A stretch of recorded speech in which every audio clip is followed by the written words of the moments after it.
Bismillahirrahmanirrahim. Assalamualaikum warahmatullahi wabarakatuh. Selamat sore semuanya, Ibu Moderator dan Bapak Pemateri, serta peserta pembelajaran online yang saya hormati. Perkenalkan, saya Haryono, bertugas di SMP. Ada kesempatan atas nama panitia, kami mengucapkan selamat datang di kegiatan pembelajaran online bertema pembelajaran online di masa pandemi COVID-19 yang diselenggarakan oleh Pemprov Jawa Barat, Disdik Provinsi Jawa Barat, Tim Komdik, Teameo, SMK Bisa Hebat. Pelatihan ini akan berlangsung sehari dari sekarang hingga sekitar pukul 17.00 sore nanti. Bapak pemateri dan peserta pelatihan yang saya hormati, sebelum memulai acara, mari kita buka acara ini dengan membaca basmalah. Bismillahirrahmanirrahim. Bismillahirrahmanirrahim. Terima kasih.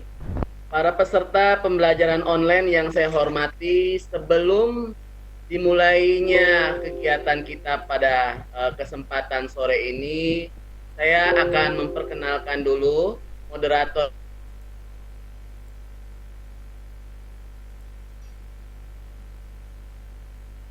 kita hari ini yang akan memandu acara, yaitu Ibu Nokianti MPD. Beliau bertugas di SMP Negeri 4 Majalengka. Dan berikutnya pemateri kita yang kedua, pemateri kita yang sudah hadir juga dalam meeting room ini. Nama lengkapnya beliau adalah Pak Ade Santoso SPD. Beliau bertugas di SMK Negeri 1 Kandang Haur, Kabupaten Indramayu. Kami menyampaikan seluruh peserta dapat mematikan mic-nya dan jangan lupa presensinya diisi dengan lengkap. Kita persilahkan kepada Ibu Nokianti MPD untuk memandu acara kegiatan sore hari ini.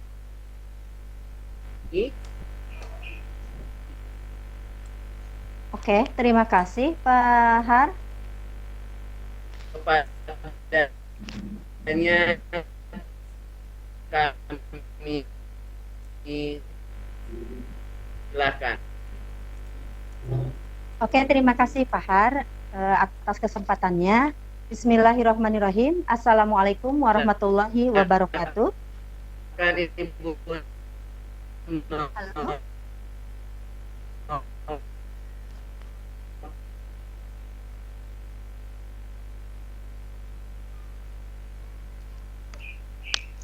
Halo, mohon maaf ini sepertinya koneksi internetnya bermasalah.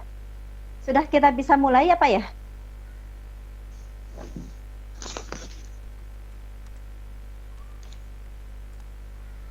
Sudah sudah Oke. Bu. Oke. Ya, Bismillahirrahmanirrahim. Assalamualaikum warahmatullahi wabarakatuh. Apa kabar Bapak Ibu guru hebat seluruh Indonesia?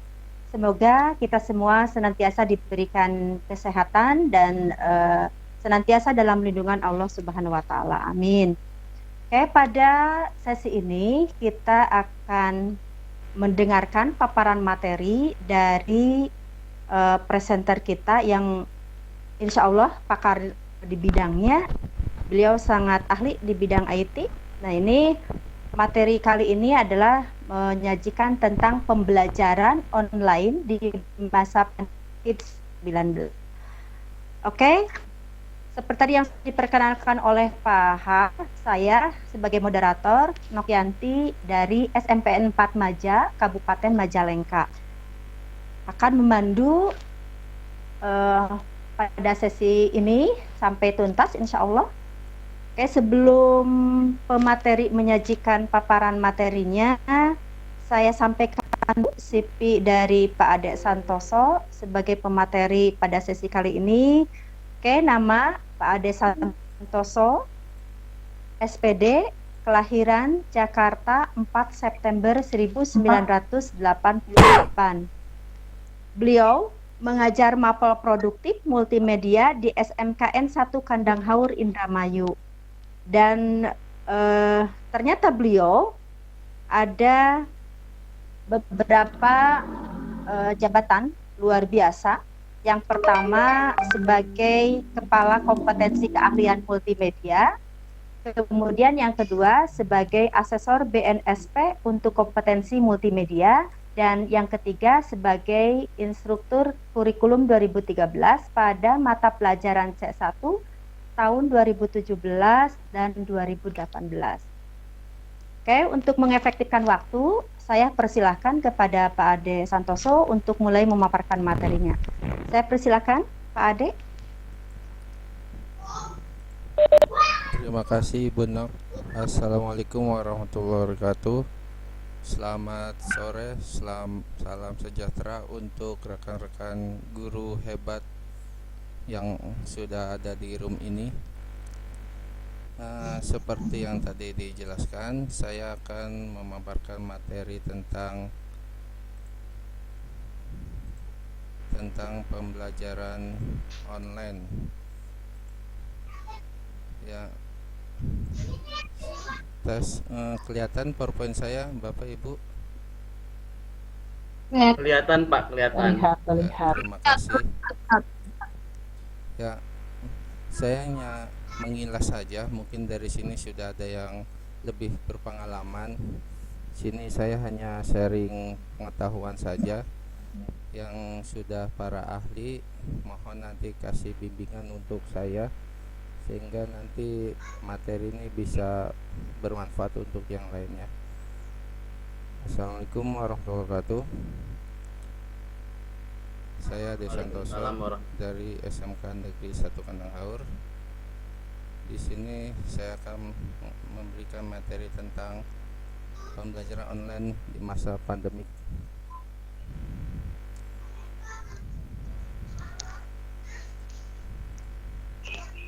Ya, imbas pandemik COVID di bidang pendidikan itu sudah banyak sekali.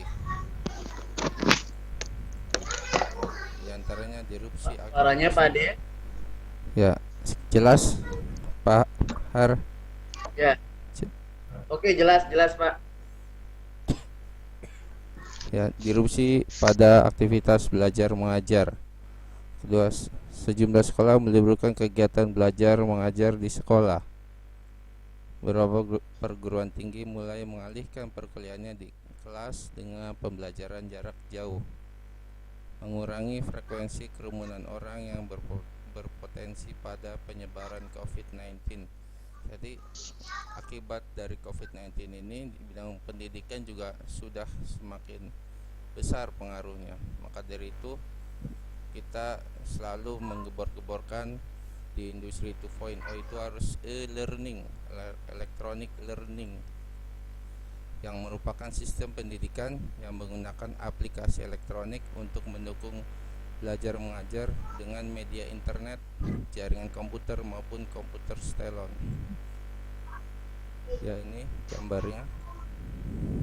Karakteristik learning menurut Nur Salam adalah sebagai berikut: manfaat jasa teknologi elektronik, memanfaatkan keunggulan komputer, menggunakan bahan ajar yang bersifat mandiri, memanfaatkan jadwal belajar, kurikulum, hasil kemajuan belajar dalam kaitan dengan administrasi pendidikan dapat dilihat pada saat di komputer. Jadi semua pembelajaran kita ada di dalam komputer. Jadi kalau saya tarik garis lurusnya, saya jelaskan learning itu adalah singkatnya merupakan cara baru proses belajar mengajar yang menggunakan media elektronik, khususnya internet sebagai sistem pembelajarannya. Jadi internet sebagai sistem pembelajarannya. Makanya kita sering bilangnya itu bahwa pembelajaran online. Jadi pembelajaran itu dapat didukung atau berjalan kalau kita punya learning management system, atau biasa digemborkan itu LMS. yang sudah menggunakan LMS itu banyak sekali. Tapi apa itu sih LMS? LMS adalah sistem komputer yang dikembangkan secara khusus untuk mengolah pembelajaran atau kursus online, mendistribusikan materi pelajaran, dan mungkin kolaborasi antara siswa dan guru. Nah, untuk membuat LMS itu banyak sekali macamnya. Ya, sepertinya kampus-kampus itu sudah menggunakannya. Contohnya seperti ini LMS di Polindra, Politeknik Indramayu. Dia semesternya ada dan lain sebagainya, muncul semua. Di e-learning PNJ Negeri Jakarta. Ini di Polenma, Politeknik Negeri Malang. Dan ini contoh di Unicom. Ya, kalau dia ini berbasis website, dia masuk ke website sekolah atau website kampusnya, terus website kampusnya buat learning sendiri. Kalau ibarat orang umum bilang, dia bikin server sendiri, tapi itu biayanya cukup besar. Biaya pembuatan server, perawatan server, maintenance server itu cukup besar. Ya, untuk kita sekolah-sekolah kecil, sekolah-sekolah yang ada di Indonesia, sekolah-sekolah yang belum berkembang, yang sarannya belum mendukung, kita sulit untuk mengadakan ini. Ya, maka dari itu kita cari platform-platform yang gratis. Website gratis ternyata sudah banyak yang mendukung LMS. Ada Psikologi, ada Edmodo, ada Google Classroom. Edmodo dan Google Classroom dan Psikologi itu hampir sama. Untuk membuat ini harus ada 2 akun. Dan sekarang saya akan menjelaskan tentang salah satu yang familiar, yang sering kita gunakan, yaitu Google. Jadi saya akan mempraktekkan pembelajaran di Google Classroom. Ya, untuk menggunakan Google Classroom itu ada 2 cara. Kita harus ada pakai akun guru dan membuat akun siswa. Bagaimana membuat akun guru dan akun siswa? Tentunya kita harus mempunyai akun Google dulu. Kalau kita sudah membuat akun Google, nah kita bisa. Saya akan memberikan tutorial membuat akun guru. Ya, pertama kita masukkan di web browser kita classroom.google.com. Setelah itu dia akan muncul sini. Pilih akun kita kalau kita sudah punya akun, atau kita menggunakan akun yang kita pilih. Terus setelah muncul nanti seperti ini tampilannya. Nah, di tanda plus kita mulai membuat kelas. Ini untuk guru dulu saya jelaskan. Ya, ini kita dari tanda plus di checklist nanti akan muncul 2, gabung kelas atau buat kelas. Kita pilihnya buat kelas. Kita checklist dan lanjutkan.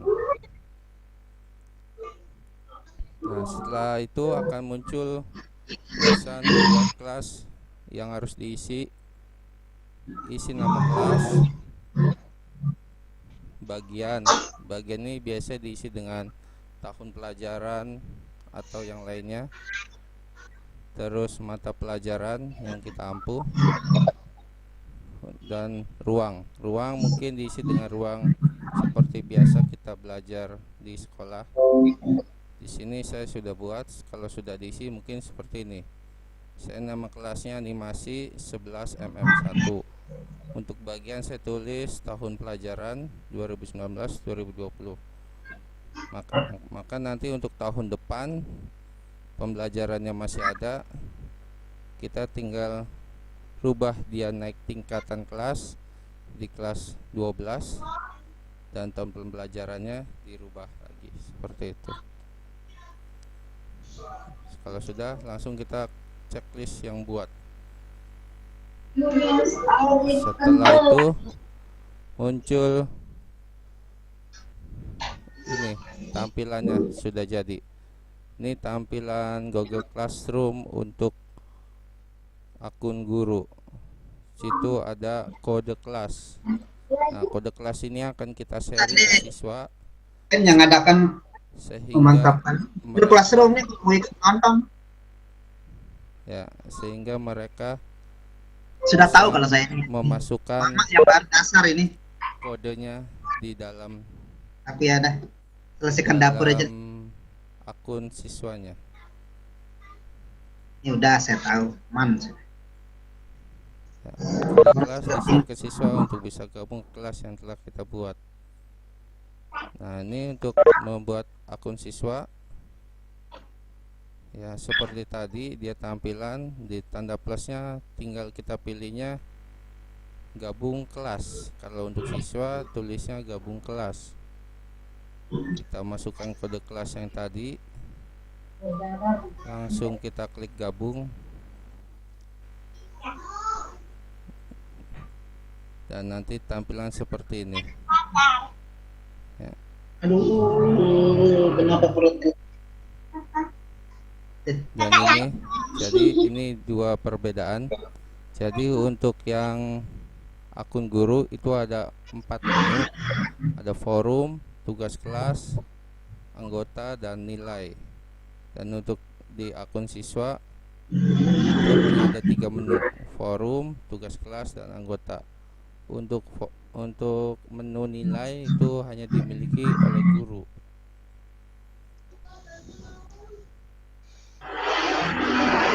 Ini tampilan dari sisi guru. Untuk tugas kelas, ya, kalau tugas kelas kita buat, nanti buat klik plus, nanti kita klik materi. Nah, ini kita masukkan materi-materinya. Dan untuk di sini kita bisa share mungkin ada file kita di Google Drive atau link, atau di YouTube, kita sudah punya channel YouTube, tinggal dimasukkan saja, atau YouTube dari materi yang orang lain sudah buat, tinggal kita share YouTube di sini bisa. Dan ini untuk contoh tugas yang kelas yang sudah saya buat. Saya di topik tadi saya bikin 4 topik, ada ujian atau ulangan, ada video pembelajaran, ada materi pembelajaran, ada slide presentasi. Ini untuk contoh di anggota, ini cuma ada guru dan siswa. Dan ini untuk di tampilan nilainya, anak yang sudah mengerjakan kelihatan, yang belum kelihatan. Nilainya nanti yang kita buat rentangnya, kita yang menentukan nilai 1 sampai 100 atau 1 sampai 1000. Dan ini tampilan untuk di siswa. Tugas kelas dia hanya seperti ini. Ya, yang ini prinsip dasar ini sudah dia baca, makanya dia tampilannya tidak terang. Yang ini ulangannya dia belum mengerjakan. Ini di anggota hanya seperti ini, gurunya dan teman sekelasnya. Bagaimana untuk detail membuat tugas di Google Classroom? Nah, untuk membuat tugas di Google Classroom itu nanti kita lanjut di sesi yang akan datang, karena itu harus lebih detail. Nanti kita harus bagaimana cara mengupload dan lain sebagainya. Karena saya diberi kesempatan hanya di waktu yang sebentar, jadi saya sampai sini dulu. Itu mohon maaf kalau materianya ini. Mungkin saya kembalikan lagi ke host, ke presenter, Ke moderator, Pak. ke moderator, ya maaf, ke moderator. Mangga Ibu moderator. Iya. Ya, terima kasih Pak Ade Santoso yang sudah luar biasa memaparkan materi tentang Google Classroom berarti ya. Ini merupakan salah satu alternatif pembelajaran lain di masa pandemi COVID-19. Nah, Bapak guru Ibu, Bapak Ibu guru semuanya silahkan, barangkali ada yang mau ditanyakan, saya persilahkan. Silahkan Bapak Ibu bisa chat atau raise hand, atau bisa langsung, silahkan. Kita bagi dulu sesi yang pertama 3 pertanyaan ya.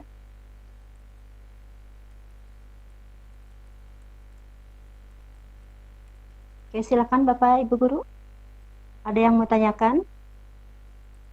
Nah, ini materi dari Pak Ade Santoso ini menjelaskan tentang e-learning tadi.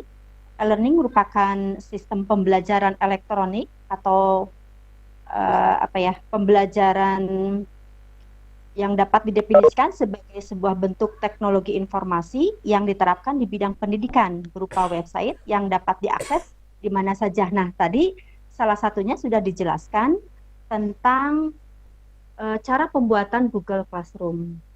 Oke, ini ternyata ada yang bertanya. Ini Pak Ade, yang pertama, adakah tips membuat Google Classroom untuk di TK? Itu yang pertama.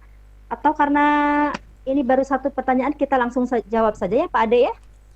Iya Bu, boleh Bu. Pertanyaannya adalah, adakah tips membuat Google Classroom untuk di TK? Silakan Bapak Ade untuk menjawab pertanyaannya. Untuk tips Bu, ini emang untuk di TK mungkin harus dibimbing oleh orang tuanya Ibu, karena untuk menggunakan ini itu banyak langkah-langkahnya. Mungkin yang mengaktifkan kayak membuat akun dan lain sebagainya mungkin nanti ibunya, orang tuanya, dan untuk tugasnya yang membuat tugasnya guru. Nah, nanti orang tua hanya mengajarkan anak. Nah, ini yang tugas ini kamu suruh menghafal, misalkan menghafal ini, atau membuat gambar. Nanti membuat gambar, soalnya mungkin membuat gambar. Nanti membuat gambar itu anak yang menggambar. Kalau udah jadi mungkin ibunya nanti yang mengupload di lampiran tugas. Mungkin seperti itu Bu. Ya, kalau untuk mengerjakan sendiri mungkin kalau emang anaknya familiar mungkin bisa, karena anak sekarang mungkin setiap hari bisa menggunakan ya istilahnya IT, apalagi mungkin anak zaman sekarang untuk menggunakan Facebook mungkin di kelas-kelas SMP Bu. Tapi kalau TK mungkin saya sih masih belum tahu gitu, tapi emang harus dibimbing oleh orang tuanya kalau anak TK. Mungkin begitu dari saya Ibu moderator. Mungkin yang lain yang sudah pernah pengalaman. Ya, oke, terima kasih Pak Ade. Nah, itu jawaban dari ya sudah jawabannya Pak Ade. Oke, itu jawaban dari Pak Ade tentang pertanyaan adakah tips membuat Google Classroom untuk di TK dari Ibu Nuroni Maimunah. Kemudian ada pertanyaan selanjutnya Pak Ade. Pak Ade, saya bahasa Jawa kayaknya nih, saya kurang ini. Pak Ade, saya izin bertanya, apakah lebih baik pakai Google Classroom atau Google Form? Itu pertanyaan dari Ibu Reni. Ibu Ririn. Silakan Pak Ade. Ya, jadi kalau Google Classroom itu Bu, itu kelas maya kita di internet. Ya, kelas maya kita di internet. Nah, jadi kita punya kelas maya di internet. Ini contohnya. Nah, untuk Google formulir, nah itu hanya kumpulan tugasnya Bu. Ntar mana kelas, oh ya nih, kelas saya di contohnya. Ini contohnya saya kelas yang banyaknya. Itu nanti di tugasnya kita ulangan di sini, misal kita buat, nanti dia tugas kuis. Nah, nanti dia bisa tampilkan ya, bisa kita impor Google dari Google formulir. Ya, misal kita ini kita klik, jadi itu nanti tugas-tugasnya pernah kita buat kita impor bisa. Jadi kita buat soalnya, istilah kasar kita soalnya di Google Formulir, tapi dia nanti include nyambung di soal kita, tugas kita di sini kayak gitu. Jadi karena kita pakai punya Google semua, jadi gabung pakai Google Formulir apa itu saling berkaitan, dan semua kumpulan kita itu ada di folder Google Drive kita, di folder Classroom di sini. Kumpulan tugas anak kalau yang sudah mengerjakan dan lain sebagainya kumpul di sini. Ini yang kemarin ulangan anak-anak mengerjakan, kumpulannya di sini. Ini hasil soalnya, terus bisa kita lihat di perespon dan hasilnya keluar sini. Mungkin itu Ibu. Oh iya, terima kasih Pak Ade. Ini tadi pertanyaan lanjutan dari Ibu Ririn. Tadi katanya mengapa beliau bertanya apakah pilih Google Classroom atau Google Form, karena ternyata katanya banyak anak yang tidak punya email, katanya itu. Jadi bagaimana menghadapi ketika anak tidak punya email? Jika dihadapkan dengan situasi tersebut, bagaimana Pak Iya. Ade? Mungkin seperti Jadi itu pertanyaan dari Bu Reni. Ya. semoga nanti anak-anak itu punya email, Bu. Karena untuk kita mengaktifasi Android itu, anak itu pasti di Play Store-nya dia punya akun Google. Nah, di Play Store, karena Play Store itu untuk Android, untuk Google. Kalau ya, jadi dia pasti punya akun Google-nya. Jadi bilang aja ke anak pakai akun Android kamu aja. Kayak itu. Nanti buat di Google Classroom-nya seperti itu, Bu. Mungkin itu dari saya, Bu. Iya, terima kasih Pak Ade. Pertanyaan selanjutnya ini dari from user to everyone, ini tidak ada namanya. Pertanyaannya, untuk mengundang siswa atau guru, apakah harus memiliki email dulu atau ketik nama langsung, katanya. Terima kasih. Itu pertanyaan dari someone barangkali Pak. Iya. Silakan Pak Ade. Untuk undang guru itu sebetulnya ada dua cara. Ada lewat mana nih? Tampilan Google Classroom. Ada dua cara. Ada lewat ini. Ya, ini ada dua cara untuk mengundang anggota, ada dua cara. Kita bisa yang untuk mengundang siswa, terutama satu tadi kita pakai ini, pakai kode kelas kita. Ya, nanti anak install di Play Store Google Classroom-nya, terus dia gabung kelas, terus masukkan kode kelasnya. Atau yang cara kedua itu kita undang siswanya pakai alamat email dia, seperti itu. Mungkin kalau undang siswa kita harus nyatat email siswa satu-satu. Mungkin kalau siswa kita cukup dengan cara dia masukkan pakai kode kelas. Dan untuk guru, jadi kita juga bisa sebagai tim teaching di sini, Bu. Tim teaching, jadi mungkin untuk kayak saya biasanya pelajaran produktif itu ada 1-2 guru gabung. Ya, kita bisa undang guru. Nah, untuk undang guru mungkin kita bisa lewat ini email gurunya apa, nanti kita masukkan seperti itu. Iya, terima kasih Pak Ade. Nah, itu jawaban dari Pak Ade dari pertanyaan tadi. Kemudian selanjutnya Pak Ade, ini ada pertanyaan lagi. Izin bertanya Pak, nah ini dari Ibu Ririn ternyata.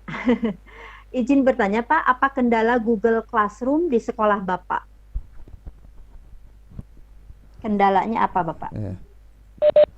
Ya, kendala di sekolah saya mungkin karena ini baru, masih 1-2 guru yang menggunakan, tidak dikoordinir, Bu. Jadi kendalanya jadi masih sendiri-sendiri lah. Bagusnya kalau kita menggunakan Google Classroom ini, kita pakai aplikasi atau akun Google for Education, Google Sheet for Education. Jadi Google Drive kita itu dia nanti unlimited kapasitasnya. Ya, kalau di sini kita Google Drive itu di sini kelihatan cuma sampai 15 giga. Ya, tapi kalau kitanya nanti siswanya banyak, tugasnya banyak, bisa jadi nih memori kita penuh, Bu.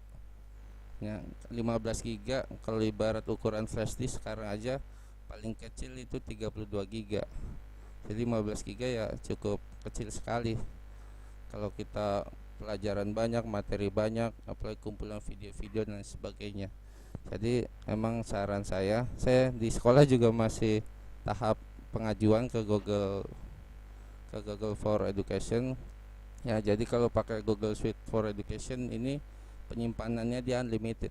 Jadi ada satu orang ibaratnya sebagai operator, nanti di sininya operatornya, terus ada gurunya, terus nanti mungkin dia bisa masukkan guru, mungkin nanti wali kelas mau masukkan gitu, sekali-kali diundang guru BP-nya ke kelas ini, mungkin seperti itu. Mungkin itu, Bu, kendalanya emang penyimpanan memorinya masih belum banyak kalau kita pakai yang sendiri untuk belum Google Suite for Education. Mungkin itu, Bu, terima kasih. Oke, itu jawaban dari Pak Ade, Bu Ririn, tentang kendala penggunaan Google Classroom di sekolah Pak Ade. Tadi katanya memang belum dikelola dan masih bersifat mandiri, sehingga penyimpanan memorinya terbatas begitu ya Pak Ade ya. Oke, selanjutnya Bapak Ibu guru hebat, barangkali ada yang mau ditanyakan lagi, silahkan tulis di kolom chat atau bisa raise hand, atau misalkan Bapak Ibu guru hebat bisa langsung untuk berbicara.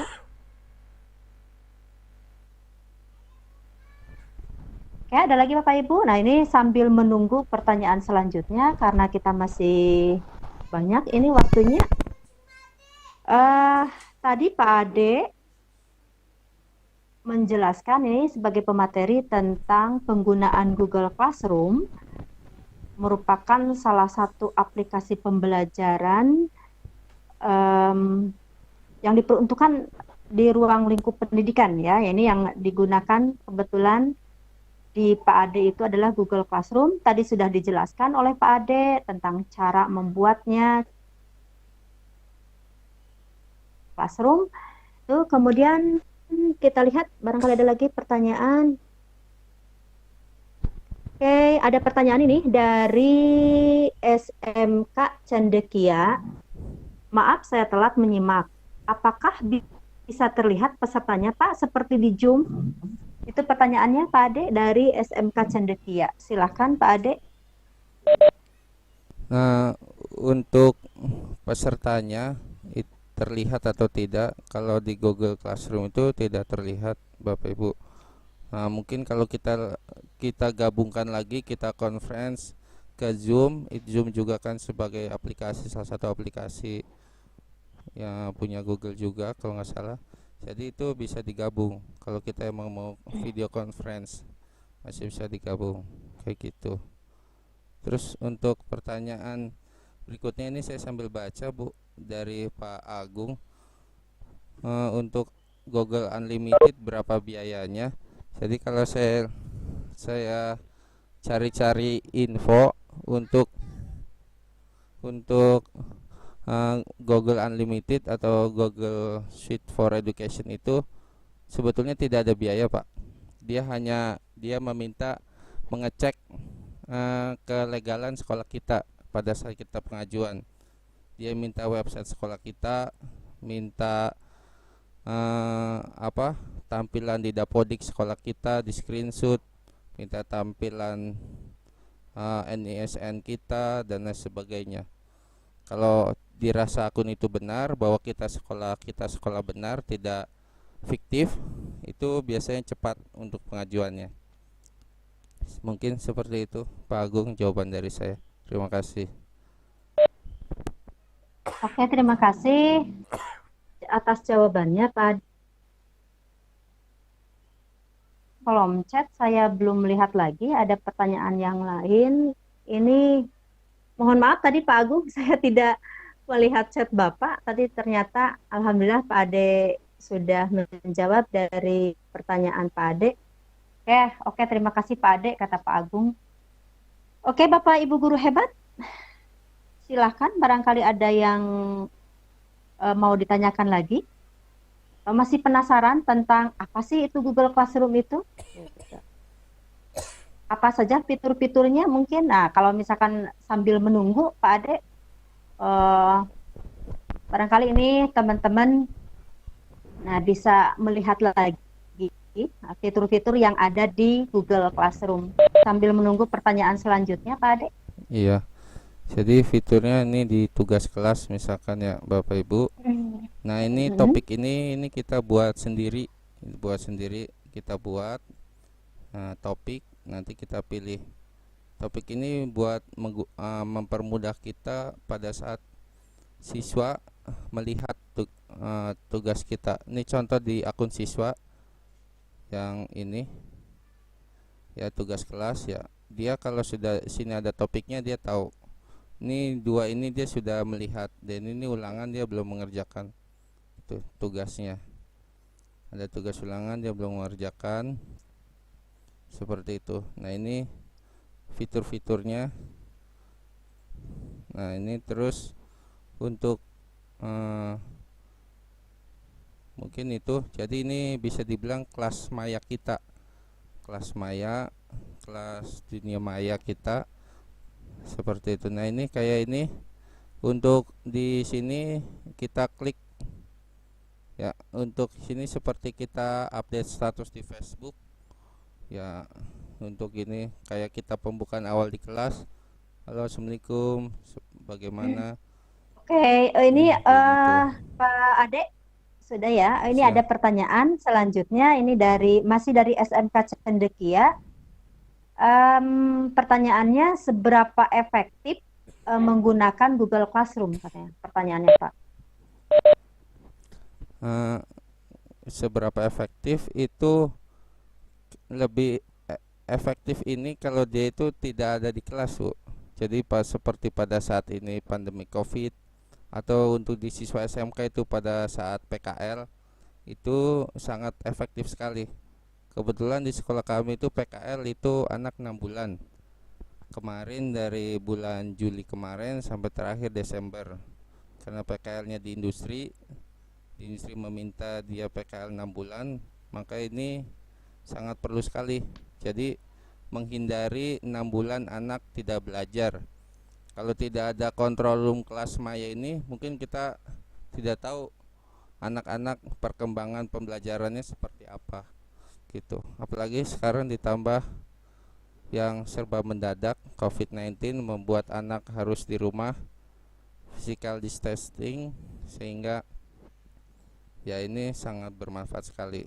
Sebetulnya banyak untuk membuat kelas maya, seperti saya jelaskan, ada Edmodo dan lain sebagainya. Tapi kalau saya lihat ini lebih familiar karena akun kita nyambung, kita punya akun Google nyambung, Google Drive kita nyambung, ya, nyambung ke satu aplikasi seperti itu. Mungkin itu, Bu. Ya, oke, terima kasih jawabannya. Kemudian dari user, nah ini fungsi fitur Google Drive Plus itu apa, katanya Pak Ade? Fungsi fitur Google Drive Plus. Oh, mungkin maksudnya fitur Tugas Google. kelas mungkin ya. Mungkin ini pertanyaannya fungsi dari fitur tugas kelas barangkali Pak yang ditanyakan.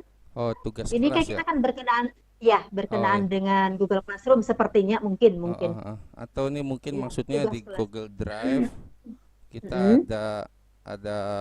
ada folder tadi aplikasi kelas itu, folder Classroom di situnya. Nah, ini fungsi Google Drive yang ada Classroom itu untuk menilai tugas-tugas anak-anak gitu maksudnya. Ya, mungkin itu. Atau kalau maksudnya fitur di kelas ini, nah, fitur tugas kelas Yang tadi di halaman muka di awal. nah, ya ini mungkin Sepertinya. ini fitur Nah, ada tugas kelas itu. tugas kelas mungkin. Ya. Ya, ini fungsinya untuk kita membuat kelas membuat tugas-tugas kelas. Tugas kelas seperti pembelajaran biasa, kita kan selalu memberikan tugas. Mungkin kita memberikan pemaparan materi, slide presentasi. Mungkin kita upload dulu slide-nya, anak situ mempelajari, setelah itu dia ulangan mengisi tugasnya. Kayak gitu. Ngasih tugas tentang materi yang ada di slide presentasi, atau kita materinya bentuknya teks PDF di materi pembelajaran yang kita anak suruh baca dulu.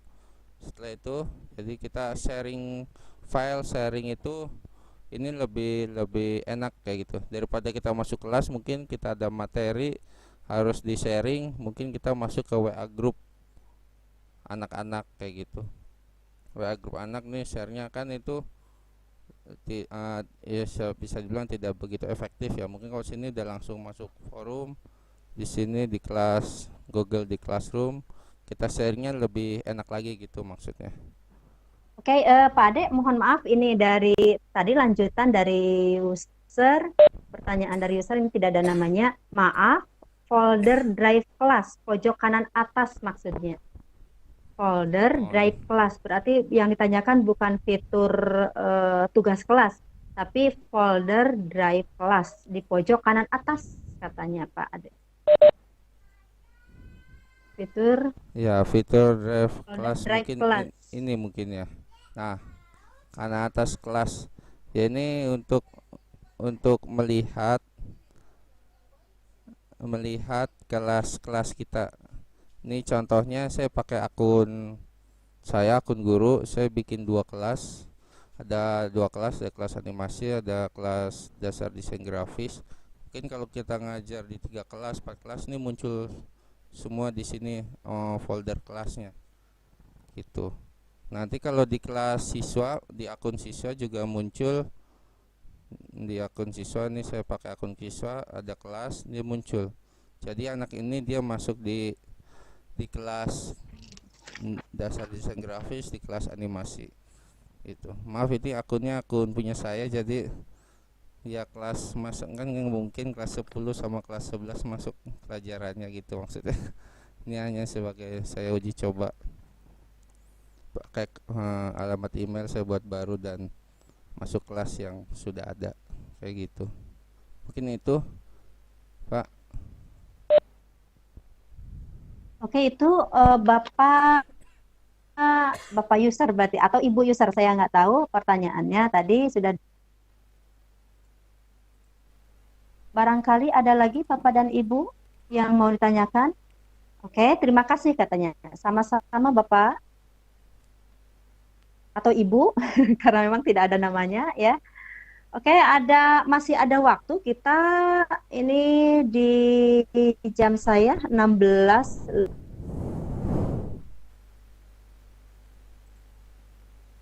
kan? Oke, kalau tidak ada, sepertinya sudah tidak ada lagi. Oke, ini saya kasih kesempatan untuk Pak Ade sebagai pemateri. Barangkali mau menyimpulkan materi dari Pak Ade sebelum nanti saya tutup sesi diskusi ini atau sesi materi ini. Silakan Pak Ade. Terima kasih Bu Nok. Ya, kesimpulannya mungkin pembelajaran itu tidak mesti untuk di zaman industri 4.0. Pembelajaran itu tidak mesti harus di dalam kelas, karena anak-anak kita untuk dibuat lebih kreatif lagi ya, lebih fleksibel lagi pembelajarannya. Karena seperti masukan atau perintah dari Mas Menteri bahwa merdeka belajar ya, merdeka belajar, maka kita harus memerdekakan belajar. Jadi seperti kita di sekolah, kita nggak mesti belajar dalam kelas, mungkin kita di taman sekolah atau di tempat yang terbuka lainnya, di aula dan lain sebagainya, sehingga anak-anak itu punya ide baru, inspirasi baru, sehingga pembelajarannya lebih menarik. Intinya di situ, kita buat pembelajaran lebih menarik. Kalau kita pakai kelas maya seperti ini, kita bisa lebih lebih terbuka wawasannya, siswa juga lebih terbuka lagi. Jadi ibaratnya kalau mungkin di sekolah kami di SMK itu anak PKL pun masih bisa belajar gitu. Enggak dia nuntut nanti pada saat pulang PKL dia harus kejar guru, kejar materi, kejar yang ulangan dan lain sebagainya, sehingga membebani siswa. Tapi kalau kita pakai kelas maya, salah satu yang pakai Google Classroom, itu membuat siswa-siswa kita itu untuk merdeka belajar. Terima kasih, sekian dari saya. Salam guru-guru hebat. Salam Indonesia Merdeka Belajar. Oke, terima kasih Bapak Ade Santoso yang sudah luar biasa menerangkan tentang pembelajaran online di masa pandemi COVID-19. Luar biasa pemaparannya dan mudah-mudahan para penanya, Bapak Ibu guru hebat, merasa kurang puas supaya bisa mencari lagi yang lebih gitu, lebih dan lebih gitu kita untuk menggali Google Classroom itu. Kalau misalnya saya amati tadi Google Classroom merupakan salah satu alternatif di masa physical distancing ini yang mengharuskan, yang memaksa kita semua melaksanakan pembelajaran di rumah atau pembelajaran online. Nah, salah satunya menggunakan Google Classroom. Nah, kalau dilihat dari fitur-fitur yang tadi sudah dijelaskan oleh Pak Ade, ini lebih familiar katanya untuk menggunakan Google Classroom. Dan tadi fitur-fiturnya ada forum, tugas kelas gitu salah satunya. Dan di forum itu bisa tampilannya seperti di Facebook, bisa dijadikan untuk diskusi dengan anak-anak. Kemudian di tugas kelas bisa untuk share materi berupa video, berupa PDF atau Word misalnya. Kemudian bisa juga di tugas kelas itu untuk ulangan, misalnya ulangan harian, gitu, men-share soal-soal. Dan tadi kalau saya amati juga dengan tadi ada pertanyaan dengan Google Form. Nah ini kalau diamati juga di tugas kelas itu kan nanti kalau membuat soal ulangan harian itu biasanya di situ ada juga Google Form di Google Classroom itu sebetulnya masih sama dan memang kalau dibandingkan dengan Zoom, kalau Zoom itu kan bisa Vicon. Nah kalau di Google Classroom sepertinya belum ada fasilitas seperti itu. Nah tadi kata Pak Ade solusinya yaitu bisa dua-duanya kita pergunakan Bapak Ibu guru hebat. Nah itu pemaparan materi tentang pembelajaran online di masa pandemi COVID-19, khususnya tentang pembuatan Google Classroom, kemudian pemaparan fitur-fitur yang ada di Google Classroom oleh Pak Ade Santoso. Oke, Bapak Ibu guru hebat, saya sebagai moderator mohon undur. Saya mohon maaf kalau ada salah kata dan kita bisa belajar bersama. Semoga kita kalau saya mengatakan bahwa semakin kita tahu, semakin banyak yang kita tidak tahunya gitu. Oke, itu saja. Saya serahkan lagi acaranya kepada Pak Haryono sebagai host. Saja. Assalamualaikum warahmatullahi wabarakatuh. Waalaikumsalam warahmatullahi wabarakatuh. Terima kasih Bu Nok atas tadi pemaparan dari pemateri yang luar biasa ya, yang sedikit banyak kita tahu dengan bagi ilmu itu lebih bermanfaat lagi. Alhamdulillah demikian rangkaian kegiatan pembelajaran online pada kesempatan sore kali ini. Mudah-mudahan kita dapat mendapatkan ilmu yang bermanfaat. Semoga pertemuan kita kali ini dilimpahkan ridho Allah dari Allah Subhanahu wa Ta'ala. Saya selaku host juga ingin meminta maaf jika ada salah kata dan perbuatan yang disengaja maupun tidak disengaja. Kita bertemu esok hari dengan tema yang berbeda pada meeting room yang sama. Wassalamualaikum warahmatullahi wabarakatuh. Sampai jumpa. Waalaikumsalam warahmatullahi wabarakatuh.